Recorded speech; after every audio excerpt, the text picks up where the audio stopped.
Let me introduce another relevant application area where MTP and active learning improvements boosted development of new features and workflows. And this is MRAM engineering. Here you see an example of spin transfer torque MRAM with its complex multi-layered structure, which is sometimes simplified with just 3 layers, like a fixed layer where magnetization is fixed, and then a tunneling barrier layer, and then a 3 layer where magnetization is switched by using spin transfer torque, and that requires energy delta E. Some of the quantities for this system was possible to calculate previously, like a TMR for reading or spin transfer torque for writing. However, for more realistic modeling, one would need to be able to, first of all, not only simulate this multi-layer, but first actually to build such a complex multi-layer structure, and then also to be able to calculate time-dependent quantities, because, for instance, this for storage stability factor is a ratio between magnetic anisotropy energy but divided by kT, but this energy needs to be calculated at the actual room temperature or around room temperature. To do this, in the U release, there have been a major development which we show here as a MRAM workflow from structure to micromagnetics, where we first, in the first step, need to build MRAM structure, and we do it using machine learned force fields for fast geometry optimization. So this builder is designed specifically for MRAM applications with specific material types, and it takes advantage of fast MTP. In the step 2, we calculate relevant physical quantities using DFT. It could be TMR, STT, or magnetization, but also magnetic anisotropy energy and Heisenberg change all at 0K, because DFT is a zero temperature theory. And here you see example of calculation of magnetic anisotropy energy for this multi-layered stack obtained using MTP. And in QuantumATK, in the U release, this MTP they are validated against DFT for the actual physical quantities, like for instance here again magnetic anisotropy energy, or could be Curie temperature. As you can see, if you use MTP relaxed and DFT relaxed structures, Curie temperature or magnetic anisotropy energy, they are virtually the same with a very small deviation. In step 3, we would address problem of time dependency using atomistic spin dynamics, vampire simulations, which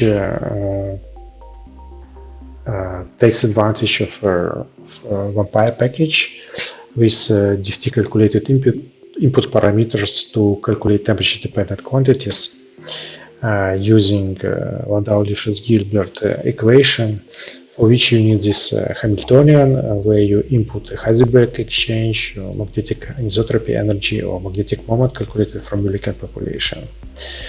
With vampire simulations, one would be able to calculate, to do spin dynamics at finite temperatures and also for finite size systems. So basically we are able to count finite size and temperature effects on spin dynamics. So let's demonstrate this workflow using this demo. And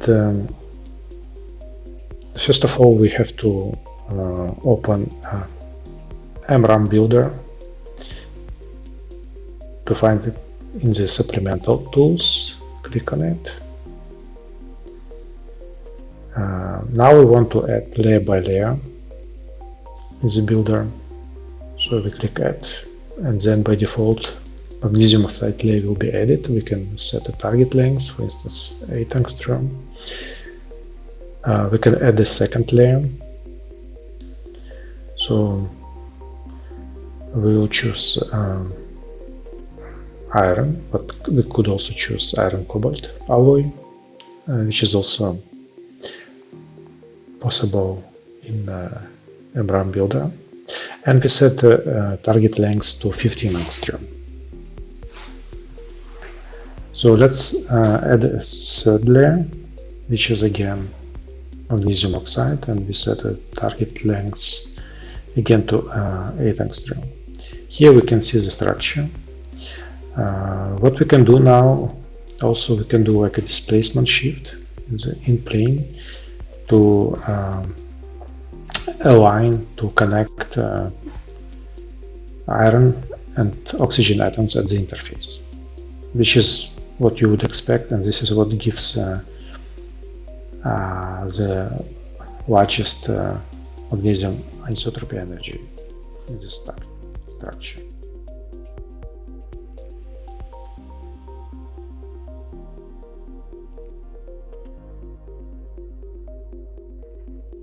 I will now describe some new features for optoelectronic applications in the new QuantumATK release, with a focus on the recombination at trap level from the Schottky read-hall mechanism.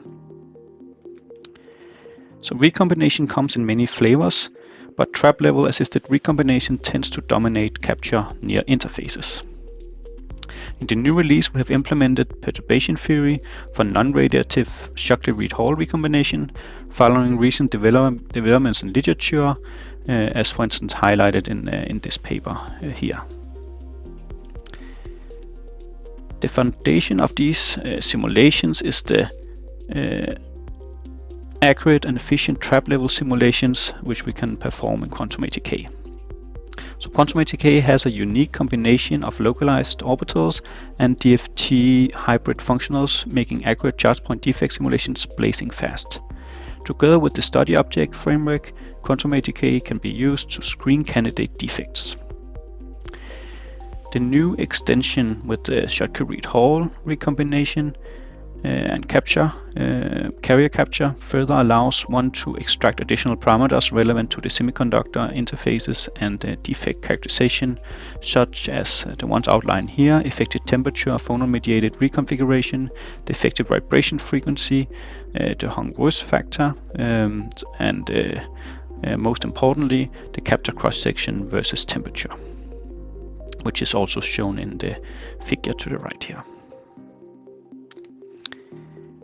The new SIH analysis object can be used to characterize optoelectronic devices, extracting efficiency limiting factors, characterize the loss to defects, and trap-assisted tunneling. In addition, we have included a second new analysis object for point defect luminescence spectra, using the same parameters from the trap level analysis. This can be used to calculate the temperature-dependent color center luminescence line shapes, as shown as an example here, as carbon substitution in a gallium nitride matrix. This is important for defect characterization and models photoemission experiments.